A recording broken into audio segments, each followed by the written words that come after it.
Hans King went on a little joyride. And should I pull up that game and just show people at least one of the missed actual wins? I think you can. In the meantime, we see another slow Italian, a Gyokyo piano. So we're not missing too much on the second game so far. We see the live board there on the bottom right of your screens. And Danya, take it away. Show us the missed win for Wesley. So this was, I think, the final win that Wesley missed. And the correct check was a diagonal one, as you said. Now, let's say black plays king f5. You give another check on d7. The point is that the king can't slide back because of this fork against the bishop. So the king has to go forward to f4. You can give another check, and then another check, and then another check. And the king can't go to e3 because of mate, and then another check. And then finally, you've shuttled the king to the right side of the board, literally and figuratively, and you pick off the bishop. How did Wesley miss this with 3 seconds left? Man, I think a reconsideration of SCC invites is in order, David. Just kidding, of course. Yeah. How dare he not calculate 6 or 7 moves in advance to win a bishop there? In the meantime, he's got a quieter position here. It's still mainline theory for any opening aficionados here. The Italian game, this is like the beginning these days for the top players. White just kind of has a bit more flexibility on both sides of the board. But Danya, it does hint the opening choices in the first 2 games that we might see a slower maneuvering kind of battle in the openings at least. Yeah, something tells me that this match will have several stages, both in terms of the scores, perhaps, unless we go toe-to-toe for the entire match, but also in terms of the openings. And maybe they're saying it's the 5+1 portion. They kind of want to settle into, ease into the match, quell the butterflies in their stomach. And what better way to do that than to play some quiet Rui Lopez's and Italians? But once again, the game slowly starts heating up. Hans is carrying out a very fashionable plan involving a queenside pawn storm. But where is he going with this? Is he going to play b takes a6, or is he going to keep the tension? Yeah, that's always a dilemma that I struggle with in these types of positions. I play them with white and black, but I never quite know the exact plan. You often have to be flexible and kind of pivot depending on what your opponent does. Often you can take on a6, you can play c4, try to lock in that black bishop by putting a pawn on c5 at some stage in the game. Both sides have a lot of choices, and that's a type of strategy in blitz, especially that the top players use these days. They just try to force their opponents to burn time on the clock. And like you said, this will explode at some point. It feels like a draw in the first game was a fair result. Hans's defense was just as imaginative as Wesley's attacking. But it's this type of position I do associate with Hans as well. His ascent, Danya, the Berlin is black, the Italian is white. Those openings have been just key ingredients in his rise. Definitely, I think his opening preparation in general has been underrated. He has the capability of playing a lot of openings at the highest level. The Caracan with black has been a regular choice for him, particularly in faster time controls with white. Obviously, the Jabava London has been a favorite, but 1e4 has been the focal point for Hans. And, in recent years, the platitude that e4 is the more tactical move and the d4 is the more positional move, that just isn't that true at the highest level. E4 openings, as we see here, can be extremely positional. And David, one last thing, off topic, but when you said you've been doing your puzzle rush, I forgot to shout you out. Congratulations are in order. You tied for first at the British Championship just a few days ago, and really appreciate that you're right back in the commentator's chair. So round of applause to you. You certainly have done your puzzle rush.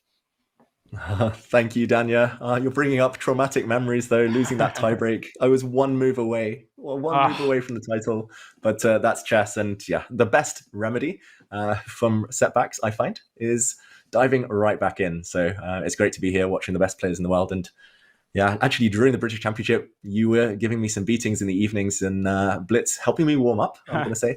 But this is the perfect remedy. So queen to d3, you're highlighting. Queen's on or off? That's the question. Man, you were saying dive in. I'm looking at black's queen. I'm looking at the d3 square, and I'm thinking, let's dive into d3. Instead, Wesley establishes a bishop on c5, but perhaps missing the opportunity to squeeze his queen down the d file. Now all of the infiltration squares are covered. Literally, all squares d5 and above are covered by the white pieces. So a move like rook e to d6, maybe that sets up rook d1 check, actually. So I think it is a candidate move. But it feels like Hans has perhaps the slightly more pleasant position. You beat me to it. I was going to ask you the question: who would you pick here? Who would you prefer? I guess you say maybe Hunt because he has more space on the queen side. He chooses which pawns to trade off or to break with. Rook d6 is played as you predicted, and yeah, I would be slightly reluctant to allow black in behind, but Hans does allow all these mass exchanges potentially, but nope, king dodge, and this is the idea. Yeah, he opened that front door real wide. He got the knock, and he's like, come in. And now the black queen can come in to d1 as well. You could get this kind of series of trades on the same square. And a big question is the endgame just to draw? The position is not as symmetrical as it looks because Hans does have a sizable space advantage on the queen side. And eventually he can turn that into something more tangible, David. I'm looking at queen e1 and, b6 maybe. Okay, queen e1 on the board. Hans doing some work on the queen side. Imagine a rook on c6 or a queen on c6. This could get unpleasant for Wesley. Yeah, this is beautiful positional play from Hans, I've got to say. Just it's a bit like you said with the match, stage by stage. He's just step by step improving his position. Now the e5 pawn might be hanging in some variations. White could also trade pawns and go in with the white queen to c7 at some point. Ooh, double question mark. Why is this such a blunder, Daniel? Are your spidey senses tingling? Well, something tells me it might not actually be knight takes c5. I mean, maybe Wesley's bluffing and he's got nothing against this very straightforward capture. Also, Hans is probably thinking, should I start by playing c takes b6? And he calls the bluff. And I think that's exactly what it is, David. It's a bluff. And I just want to point out this pawn on h3 is so important, not just because it gives the king an escape score, but because it stops any possible counterplay connected with a check on g4. Are you seeing anything? Maybe rook d2? But that reeks of desperation. Yeah, rook d2 at the very least. White could play moves like rook to d3. Yeah, you're highlighting there. Just trade off rooks, partner. We're in it together for the long haul. This is going to be a long match, but the tactics have started. And yeah, despite doing my puzzle rush, I don't see anything.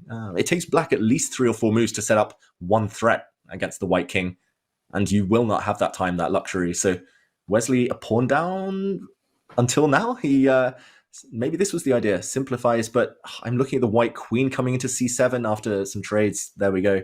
It's all very forcing and all looks like it favors white. Knight takes g6 is such a hard move not to play. I mean, knight c6 was also on the table. Instead, Hans putting his eggs in the e5 pawn basket. And no, he's not blundering a fork. The queen, I think, will step back, pinning the knight against the rook.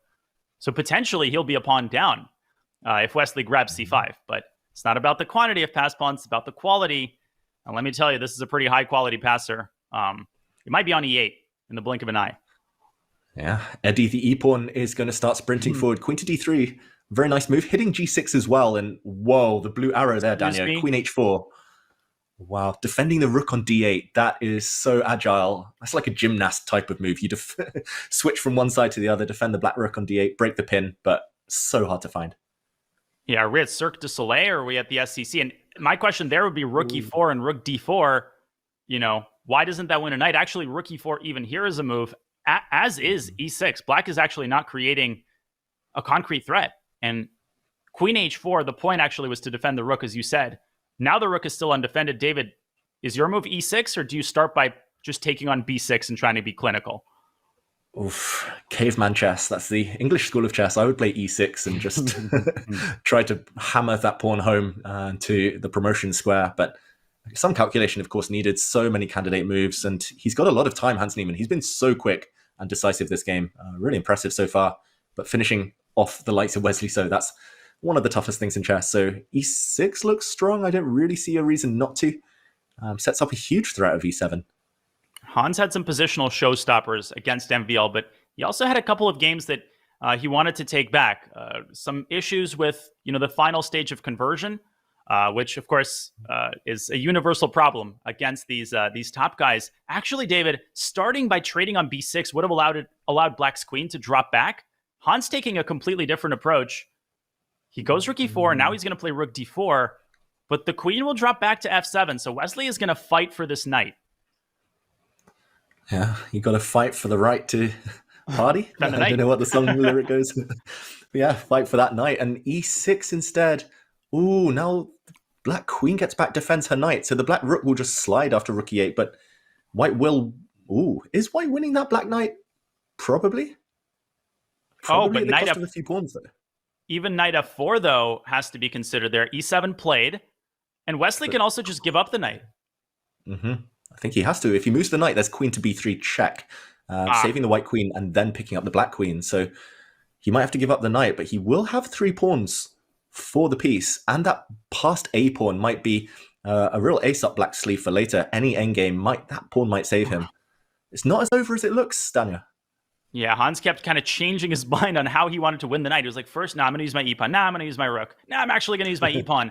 And in so doing, he kept giving Wesley more pawns at the same time with 13 seconds and tons of tactical opportunities against the black king. Hans, I think, expects to win this game. I think he's trying to find the right moment to push that h-pawn and use it as a battering ram to soften up black's king. Or not. Wesley's being clever, though. He was pinning the white knight, keeping it immobile for now at least. But rook e8 going behind. Like you said, opening the front door, entering. He plays it in the other order. Maybe now rook f8 saves the day. No, apparently. Wow, this is getting sharp. It's just like the previous game. It's a mirror image almost, Danya. It's suddenly just burst into life. And now Hans' time advantage, not that significant. He trades queens. Wesley pinning all his hopes on the a-pawn, but is it fast enough? The rook blockades it. Now the knight is going to jump into the action.